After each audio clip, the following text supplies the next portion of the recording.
You know how your ex said they were built different? Well, meet the Xenomorph, the galaxy's ultimate example of being actually built different.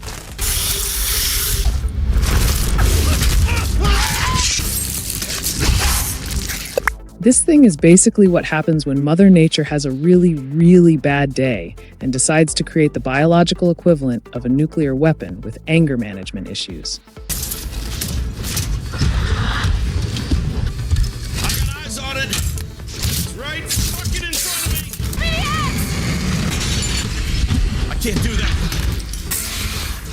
While we're over here struggling to open pickle jars, this absolute unit has been perfecting the art of nope for 45 years and counting.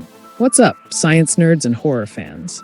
Today we're diving deep into why the Xenomorph isn't just your average movie monster. It's basically evolution's final boss fight. And trust me, after we break down this biological nightmare, you'll understand why even Darwin would have taken one look at this thing and said, you know what? Maybe I should have stuck to studying pigeons. But first, and this is wild, we've got some fresh Xenomorph content coming our way.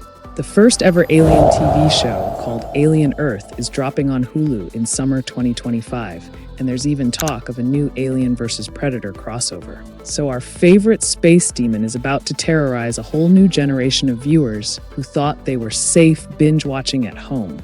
Let's start with the most obvious question. What makes the Xenomorph so terrifyingly perfect?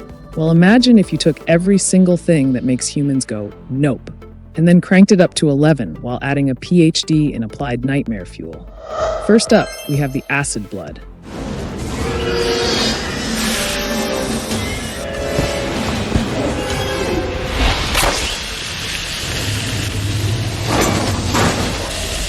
And I'm not talking about your typical, ouch, paper cut situation. This is like having lemon juice for blood, except the lemon juice can melt through spacecraft hulls. Think about the evolutionary genius here. Most creatures run away when they're hurt. The Xenomorph? It basically turns every injury into a potential war crime against its attackers. It's like nature looked at the concept of playing defense and said, what if we made bleeding a form of biological warfare? Brilliant? Absolutely. Terrifying? Also absolutely. Now let's talk about their reproduction strategy, which makes even the most determined helicopter parent look chill. These things have a life cycle that goes egg, facehugger, the galaxy's worst surprise party, chestburster, self-explanatory and traumatic, adult xenomorph, and potentially queen if they're feeling ambitious. It's like they took the concept of growing up fast and turned it into a horror movie. Most species have teenage phases. Xenomorphs skip straight from adorable egg to, oh god, why does it have so many teeth? Here's where it gets really wild. These things adapt to their environment like they're running some kind of biological software update. Desert planet? Desert xenomorph. Ice world? Ice xenomorph. Your worst nightmares? Congratulations, now there's a nightmare xenomorph, and it probably has your browsing history. Their endoskeleton isn't just strong, it's smart. It adapts to pressure changes, temperature extremes, and probably your Wi-Fi password if given enough time. Let's discuss the elephant in the room, or should I say the secondary mouth in the mouth. The inner jaw isn't just for show. It's a precision instrument that serves multiple purposes: feeding, attacking, and absolutely ruining anyone's day who thought they were having a nice, quiet space exploration mission. This thing shoots out like the world's most terrifying jack-in-the-box. It's fast, it's accurate, and it has the aesthetic sensibility of a death metal album cover. The Xenomorph essentially weaponized the concept of surprise and turned it into a guided missile with teeth. These creatures don't just hunt, they conduct advanced reconnaissance missions. We're talking echolocation that would make bats jealous, pheromone tracking that puts bloodhounds to shame, and probably the ability to sense your fear from 3 star systems away. They can hunt in complete darkness, track you through ventilation systems, and somehow always know exactly where you don't want them to be.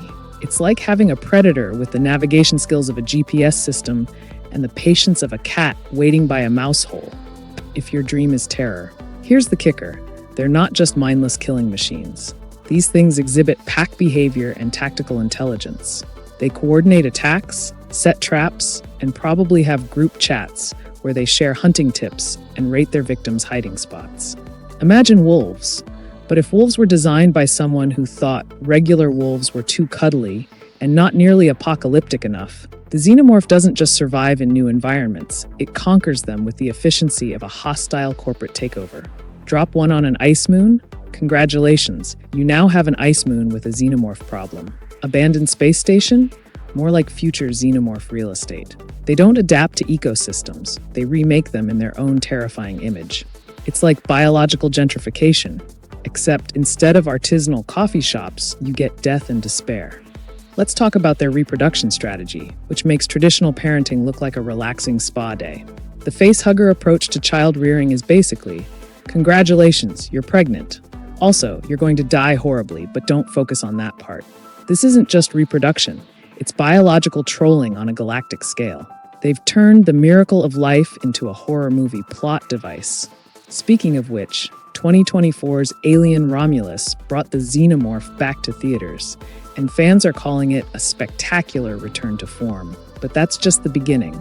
Alien Earth TV series is set to show us what happens when xenomorphs arrive on our home planet. Because apparently, someone looked at 2025 and thought, you know what this year needs? Xenomorphs on Earth.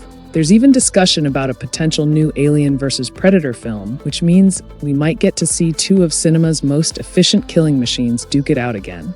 The fact that we're still making movies about these creatures after 45 years proves one thing. The xenomorph design is so perfectly terrifying that it's basically timeless. It's the little black dress of cosmic horror. Here's the thing that keeps me up at night, besides caffeine and poor life choices.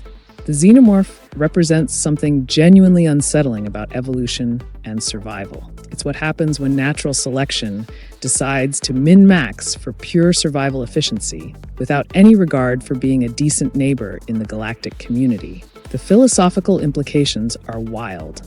What if perfect adaptation means perfect horror? What if the most successful organism is also the most terrifying? The xenomorph suggests that in the universe's ruthless game of survival, being the good guy might be a luxury that evolution can't afford. It's been 45 years since this creature first burst onto screens and out of chests, and we're still talking about it, still making movies about it, still having nightmares about it. That's not just good monster design. That's creating a biological concept so fundamentally disturbing that it transcends entertainment and becomes genuine existential dread. So the next time you're complaining about your problems, just remember, somewhere in the universe, there might be a species that solved evolution so completely that they became everyone else's problem. And honestly, that's both impressive and absolutely terrifying. What do you think? Is the xenomorph really the perfect organism? Or just really, really good at being everyone's worst nightmare? Let me know in the comments, and don't forget to like and subscribe for more content that'll make you question the universe's design choices.